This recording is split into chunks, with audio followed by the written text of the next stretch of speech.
Los orígenes del capitalismo para Yanis Varoufakis. ¿Cómo surgió el capitalismo? ¿Qué caracterizó el pasaje del sistema feudal al nuevo sistema? ¿Fue acaso una revolución pacífica? El economista y exministro griego Yanis Varoufakis escribió en 2022 un libro muy interesante, aunque polémico, llamado Tecnofeudalismo, el sigiloso sucesor del capitalismo. En él utiliza el recurso del diálogo, como si estuviese hablando con su padre, que fue quien lo llevó a entender el mundo tal como lo conocemos, a preguntarse sobre su futuro y a maravillarse por los avances tecnológicos que la humanidad había conseguido.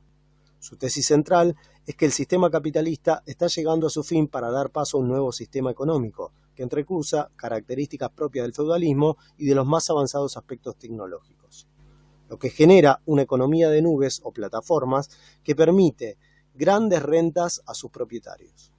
Seguramente en otro espacio retomaremos esta tesis, pero en este video nos centraremos únicamente en su relato acerca de los orígenes del capitalismo. Vale aclarar que nuestro resumen sale de diferentes fragmentos del libro, entre ellos los capítulos El lamento de Hesíodo y El capital en la nube.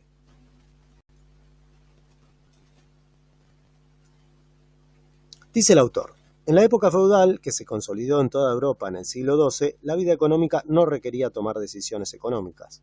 Esto es, si alguien nacía en la nobleza terrateniente, no se le pasaba por la cabeza vender sus tierras de sus antepasados para volverse más rico o emprender un negocio. Y si alguien nacía siervo, estaba obligado a trabajar la tierra para el terrateniente, y la ilusión de poseer algún día sus propias tierras era totalmente impensable. En resumen, ni la tierra ni la fuerza de trabajo eran mercancías. No tenían precio de mercado. En la mayoría de los casos, la propiedad solo cambiaba de manos debido a guerras de conquista, decretos reales o como resultado de alguna catástrofe. Sin embargo, la conquista de América y sus consecuencias fueron transformando al mundo. En el siglo XVIII ocurrió algo notable. Los avances en el transporte marítimo y la navegación hicieron lucrativo el comercio internacional, sobre todo de lana, lino, seda y especias, creando así la idea en los terratenientes británicos de expulsar masivamente a los siervos, que producían nabos carentes de valor, y sustituirlos para la cría de ovejas para la producción de lana valiosa en los mercados internacionales. Los siervos expulsados podían optar por ofrecer su trabajo a cambio de un salario. Por supuesto, en realidad, ser libre para elegir no era diferente de ser libre para perder. Los antiguos siervos que rechazaron el trabajo miserable por un salario ínfimo se murieron de hambre expulsados de las tierras comunales y sin medios para producir y reproducir su vida. Los orgullosos aristócratas, que se negaron a aceptar la mercantilización de sus tierras, también se arruinaron. A medida que el feudalismo retrocedía como sistema, llegaba la elección económica, pero era tan libre como la que ofrece un mafioso que sonriendo te dice: te haré una oferta que no podrás rechazar. Recordemos lo que decía Marx en El Capital acerca de la acumulación originaria. El proceso de acumulación originaria fue un periodo histórico de transformación social y económica en el que se sentaron las bases para el capitalismo. Este proceso implicó la separación de los productores de sus medios de producción, lo que los obligó a convertirse en trabajadores asalariados para poder subsistir. Este proceso de acumulación originaria contiene los siguientes elementos: expropiación de las tierras comunales. Las tierras que antes eran de uso común fueron cercadas, privatizadas, dejando a los campesinos sin acceso a ellas. Expulsión de los campesinos. Los campesinos fueron expulsados de sus tierras y se vieron obligados a migrar a las ciudades en busca de trabajo. Creación de una masa de trabajadores libres.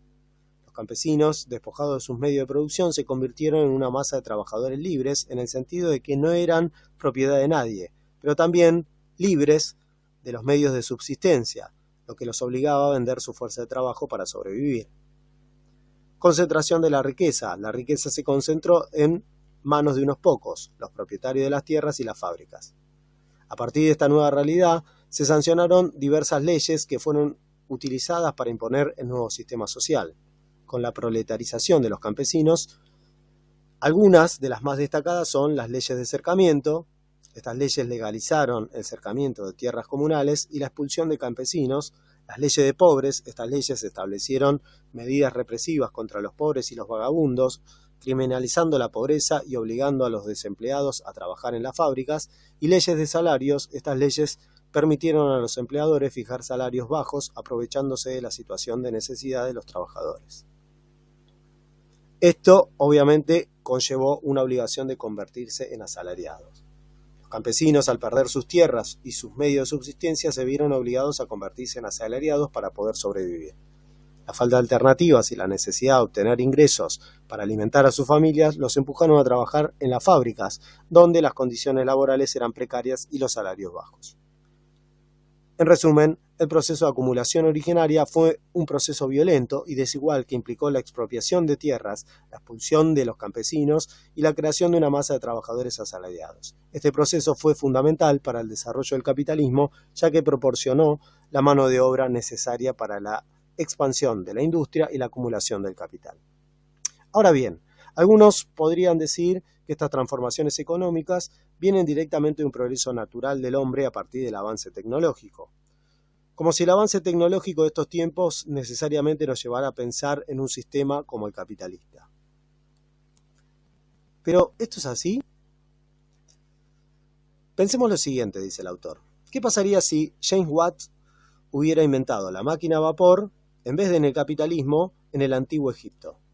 Lo máximo que podría haber esperado es que el soberano de Egipto quedara impresionado y pusiera una o varias de sus máquinas en el palacio para demostrar a los visitantes y subordinados lo ingenioso que era el imperio. El argumento, dice Varoufakis, es que la razón por la que la máquina a vapor cambió el mundo en lugar de acabar expuesta en el jardín inglés de algún gobernante fue el saqueo épico de tierras comunales que precedió a la invención, es decir, los cercamientos de los que hablamos. La singularidad que hoy llamamos la Gran Transformación, el nombre que Karl Polanyi dio al nacimiento de la sociedad de mercado, conllevó precisamente esta secuencia.